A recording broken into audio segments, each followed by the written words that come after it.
Hi guys, today I'm here with EMP and I'm talking to Ash Costello and Nikki Misery from New Year's Day. How are you guys? How's being in the UK? Well, it feels like we just got here, but we've actually come here a lot and we love it. It's so much different from where we're from, and it just feels cooler. What about you, Nikki? I love it out here. I'm so excited to be here. Like it feels like forever. I'd say. Speaking of forever, I mean, you guys have just returned back to music. Your last album, Malevolence, was in 2015. Is there any reason you took a bit longer with this album, or just want to keep things cooking in the oven? Well, I mean, we said we would do the album after the Warp Tour came out on, so 2015 Warp Tour. And then we got offered amazing tours. And we're like, okay, we'll do this tour and then we'll make the record. And then we would get offered another incredible tour. And we're like, okay, we'll do this tour. And before we knew it, years had gone by. But that was a good problem to have because we were just getting so many amazing tour offers with awesome bands. So it got to the point where we were like, okay, we need to stop touring and actually like settle down and make a record. So we did not do that. I just ended up making the record between touring because then we got the offer from In This Moment and Hailstorm to tour for an entire year. We were like, oh, we can't go another year. So 2 weeks here, 3 weeks there, 1 week there, and we kind of did the record in pieces. So with the new record, Unbreakable, out April 26th by On iTunes. Yeah. You've also released some new tracks from that. There's Come For Me, Shut Up, and Skeletons. And I feel like, well, it's fair to say they're a bit different in a sense where you're really hitting the mark and saying, this is New Year's Day, this is who we are, don't fuck with us. Yeah, no, they're really out there. Like, especially Come For Me is so relentless and badass. But, like, what is the inspiration behind this new album? Where do you get that creativity from? Life, that was another reason why I had to wait to make the record. I wasn't living enough life. I was kind of living in a Groundhog's Day where every day was the same on tour. And I needed to just go out and let life happen to me. And that's what wrote the record. I went through some breakups. I got engaged. I went through some band members. I went through amazing times and hard times. And I fought to be where I'm at. And so the record just ended up reflecting that kind of journey over the past couple of years. What about you, Nikki? Shit, what was the question again? He was thinking about Drake. Is the inspiration behind the new record, especially as a band collectively, like what has inspired your drive for this new album? Oh, absolutely. Like exactly what she was saying. Like, we're not coming from such like a dark place as we were from Malevolence. And so this was like a lot more fun album to make, especially with songs like Shut Up going on such like a different direction from like every other song. Like it's exciting and it's different, and I don't know. I think we can just shake some hips and bang some heads. I like dancing a lot, so we were trying to write metal music that you could also kind of groove to. And I think we nailed it on Shut Up because we really like dancing to that song. Speaking of like, the pressures of being pop, do you guys find it hard, especially because you've been going for quite a while, do you find there's still that pressure to be like, oh my God, what if they think this song is pop? Or, oh my God, what if this isn't heavy enough? Yeah, that totally crossed my mind a ton. I got really nervous the day before we put out Shut Up. I even called my manager. I was like, are you sure? Like, is this maybe not the right direction to go? And that doesn't mean I wasn't confident in it. It's just I had that moment of, this is actually really different for us. But here's the thing. I was just talking to someone about this yesterday. One of my biggest influences is Marilyn Manson. And it was for a magazine, and they asked for me to do my top 10 favorite Manson records. So it made me sit down and look at the records. And each record is nothing like the record before it. So if Manson hadn't taken some risks and gone poppy or stripped it down or gone for a slow record, we wouldn't have, Eat Me, Drink Me. We wouldn't have Golden Age of Grotesque. And those are incredible records. And he took the risk. So it kind of made me feel better about it and made me really confident. If people want to be along for the ride, that's great. And if not, then they don't have to be. We're really happy with the choices we made. Well, speaking of your music, and especially I find your music is very relatable, it's very outgoing, it's different, and I find a lot of the time you have very honest and raw lyrics that people can genuinely relate to. So I want to ask you 2 questions. One, what's one song you can never get sick of? You could listen to on repeat till the end of time. Doesn't matter what genre it is, you can't get sick of it. It's a hard question because there's a lot of songs like that. But it'd be, top 5? Okay. This is still a very hard question. Okay, Drake. Probably Hotline Bling. don't judge me. It's a banger though. Just my favorite. And probably Bruno Mars, 24 Karat Magic. Or That's What I Like. Marilyn Manson, Heart-Shaped Sunglasses.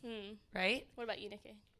Songs that I can just listen to over and over. Probably like Jet Boy from New York Dolls, Planet Queen from T-Rex, Moon Age Daydream.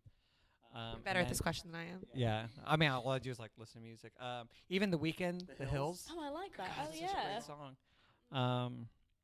Poison, Belle Biv DeVoe. Oh my God, what a banger. No. Can I add Motley Crue, Kickstart My Heart? While I'm here, what did you guys think of? Have you watched the Dirt Dude, biopic? we got to see a special screening of it, but we weren't allowed to say anything. We had to sign waivers saying like we couldn't tell the world how much we loved it for weeks. It was the best. I loved it more. Look, I have Queen tattoos, so I love Queen, don't get me wrong, but I thought that Dirt was so much more enjoyable than Bohemian Rhapsody. It made me cry like 3 times. I went into that movie not expecting to have tears rolling down my face.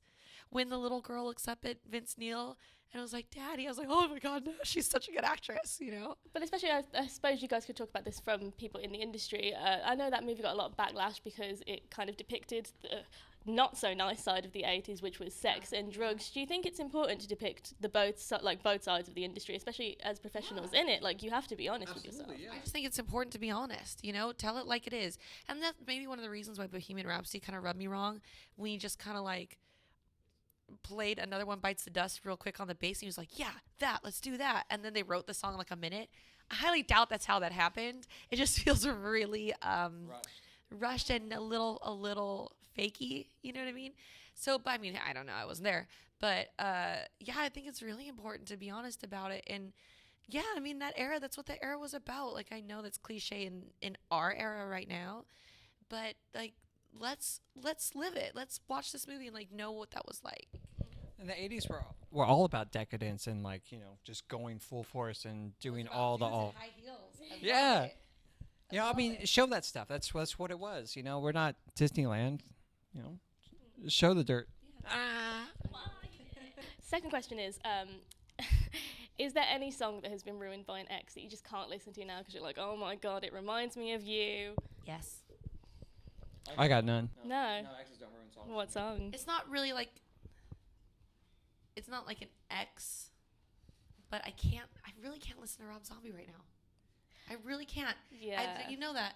I listen to it and I get all like, that guy. Yeah, You terrible. So, fucking love Rob Zombie. Sucks. I'm sure I'll get over it. So, speaking about you guys as a band and your identity, I think it's really important, especially for young people now. It's so hard to, you know, be yourself and express yourself in a world that feels like it's pinned against you, especially in the age of social media where, like, everything you do is online and everything you do is penalised. It almost feels like you have to be a certain person. As people who are very outgoing in your style and in your music, do you have any advice for young people on how to be outgoing and express yourself? My advice I always give to the younger girls that come up to me, I used to teach classes on self-confidence. Once we played on tour, then I'd have like a little class back in the backstage area. And it was about confidence because I feel really kind of sympathetic for this generation. We didn't have the internet to put the pressure on us. So I really can't imagine what that feels like, you know, for everybody right now.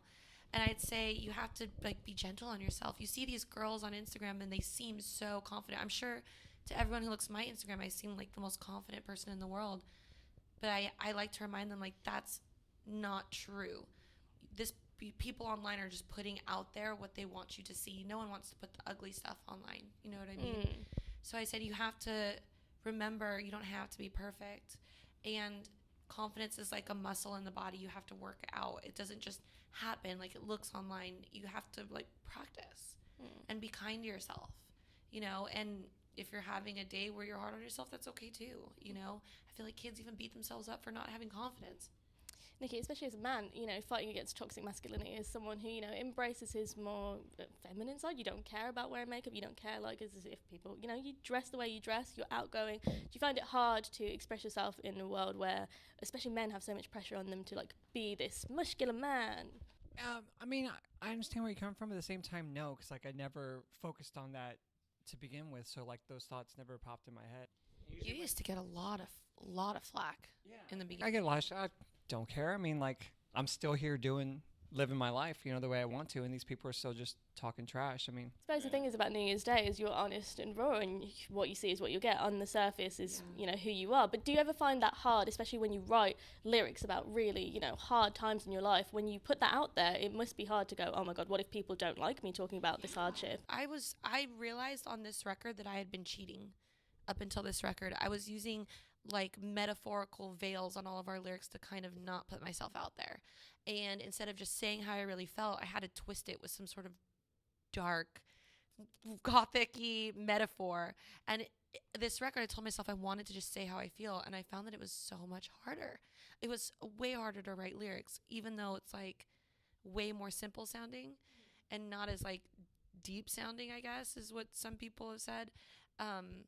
It's more honest. Like I'm not hiding behind anything. I'm saying exactly what I feel. But that was like, you have to be really vulnerable. Change of topic. I'm going to put you guys to the test. While you're in the UK, I thought I would give you some British slang and see if you can translate it. So I'm going to put your Britishness to the test. I'm going to give you 3 words, 3 phrases, and I want you to at least vaguely guess what they mean. Any guesses are fine. You know, you don't win anything, but at least you can say. Okay, first one is, and she's a peng bird. What do you think that means? Bird, I know means chick. yeah, we just found that out. We just found that out. We found the correlation between bird and chick. Yeah, and that never dawned on me. But it was a what? A peng. A pang? That's a fly-looking lady. Yeah. Oh, yeah. very Like good. that's a really pretty girl. That's good. Oh, you're great at this. You should just live here. Yeah, really good. I'm in. Second one is that's banter. Hearsay? Gossip? Shit talking. Bullshit, no. Kind of. You get in there. You're warm. Like funny gossip. So like that's jokes. That's hilarious. Like if you were having good banter with someone, you'd be like, oh, I know that person. They have really good banter. Oh, okay. Yeah. Well, I guess that makes sense. Duh. And then last one. This is the pivotal. Like this is what summarizes the UK. Cheeky Nando's. Cheeky Nando's? Cheeky Nando's. Oh, that's got to be some delicious chicken. Yeah. Okay, Cheeky Nando's. There's a place in the UK called Nando's. Yeah, and we love Nando's. yeah. I got me my little Nando's card that I brought with. Oh my God, you have the Nando's card? Yeah. Oh man, you guys should get the black card as well. You can get the black card. Yeah, I'm like, do you not know? Yeah, there's like, if you're famous, you get like a black card Nando's. Ed Sheeran has one. Yeah. You just walk in and they're like, oh, hey Ash, here's your Nando's. But Cheeky Nando's is basically like, if you're going for a Nando's in the middle of the day, you're like, that's cheeky, I'm naughty. Ooh. We're cheeky Nando's. Ooh. If you were like, after this, I'm going to go get a Nando's. Ooh, so naughty. That would be it. We're cheeky Nando's. With the new album, Unbreakable, again, coming out 26th of April. You should go buy it on iTunes. It is very good. Could you summarize it in 3 words? I know that's probably really hard. Like, summarize it. No, it's good. I can, because I feel like I can do this. Enjoyable, heavy, fun. Banging, hip shaking.